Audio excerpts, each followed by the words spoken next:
Hey everyone, welcome to the point of the week. For this week, we're going to break down a doubles point that I played from last year. And recently, I had Will Hamilton on the podcast from Fuzzy Yellow Balls. And in that episode, which we'll link to below this video, we covered three different doubles plays from his doubles playbook.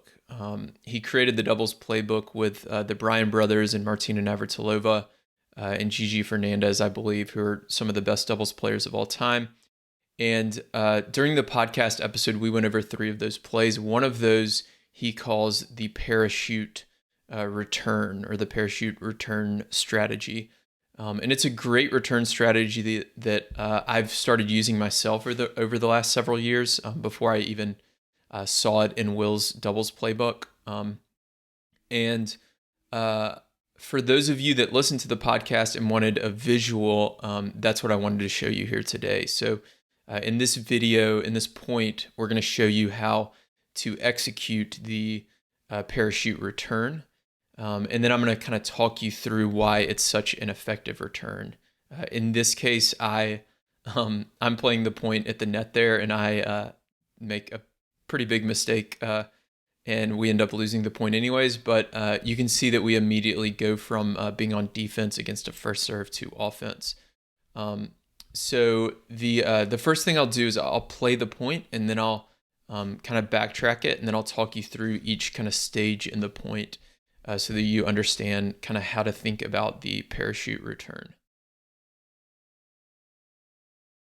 So it's a first serve in the deuce court. My partner's returning. It's a wide serve. He gets a forehand, lobs it over to the ad court, and then misses his backhand volley in the net that he probably shouldn't have had anyways, because I should have moved forward a little bit more aggressively. But for this return, you can see all it is it's just a kind of down the line high percentage lob.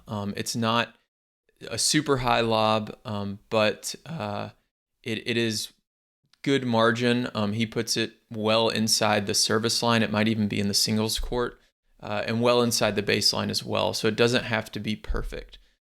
You can use this against first or second serves. It's very effective against really aggressive net players because they're going to be kind of shifting towards the middle of the court. So as they shift over, if you're kind of hitting that lob down the line, it's difficult for them to recover and get that. I started doing this myself because I'm an aggressive net player when my partner's serving, and I noticed people having success with this tactic against me. So when I saw people having success with it, I was like, I need to add that to my game. So I started adding it to my game several years ago, and then, like I said, recently discussed it on the podcast with Will Hamilton as well. It works best from the deuce court against two right-handed players. If you're playing two lefties, you can do it from the ad court.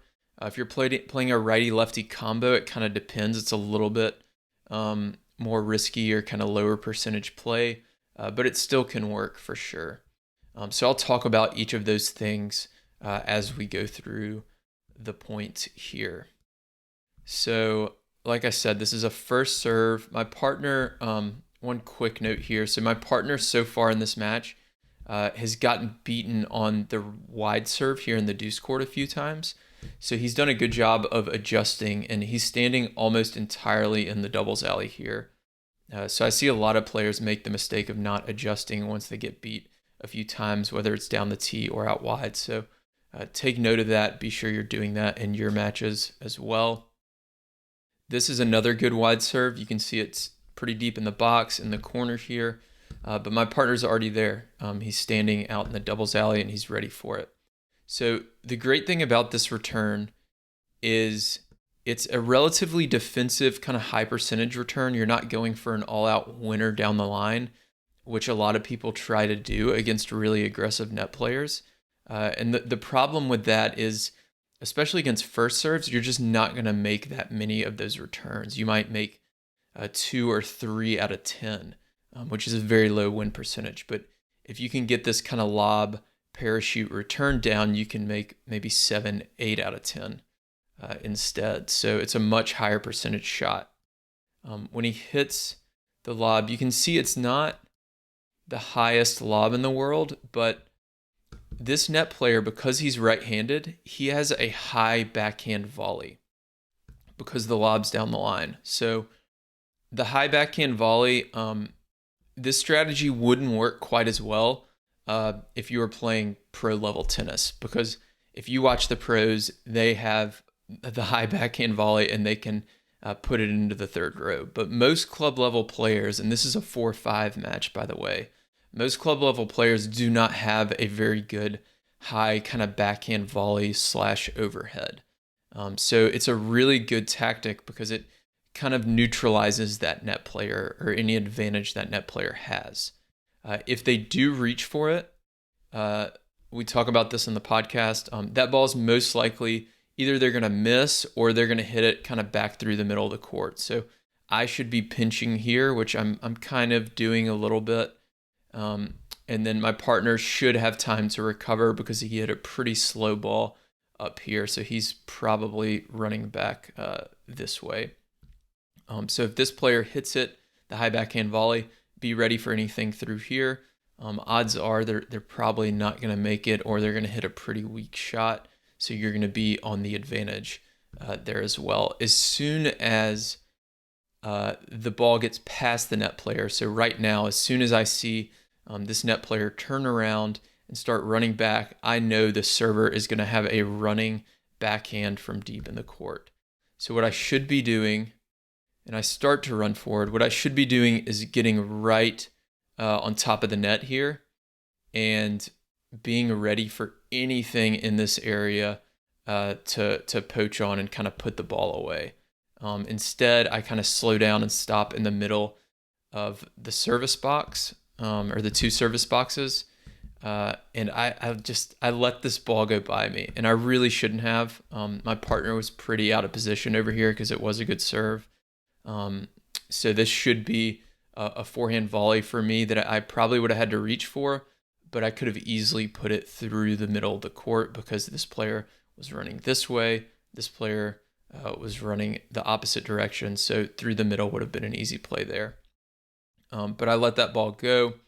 My partner has a kind of awkward backhand volley from the middle of no man's land here, and he misses it. But you could see from that position, we went from having very low odds of winning the point against a first serve as the return team to being in a really good position, hitting this ball down the line to two backhand shots, whether it's the net player or the server, and then us both getting to the net. Ideally, my partner would have been able to get to the net a little bit quicker if it were maybe a second serve or a slower first serve. But either way, anytime you can have one up, one back on the other side of the net, and you and your partner are up, and especially if that baseline player is hitting a backhand, that's a big advantage.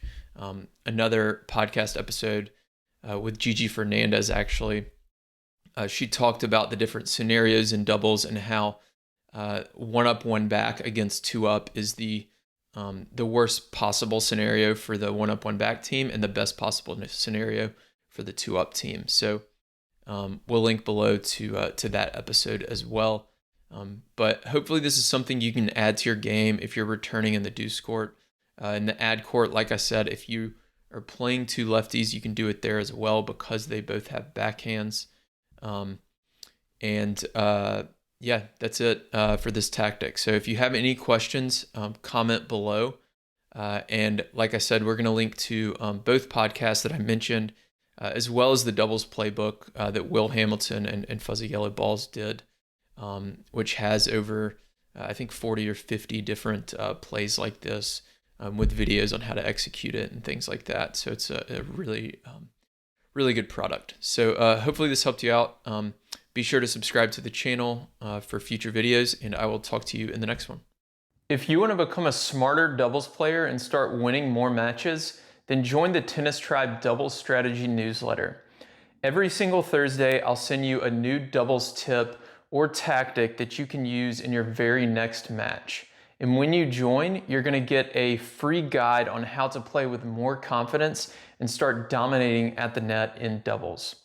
My name's Will. I'm the founder of the Tennis Tribe, and over the last 5 years, I've worked with players at every level of the game, from USTA 3.0 players all the way to Division I college programs, as well as some of the top 10 doubles players in the world. And on Thursdays, with this strategy newsletter, I share that knowledge and advice that I've gained over the years with you. So to sign up, you can go to thetennistribe.com. And again, you'll get that free net play guide when you join.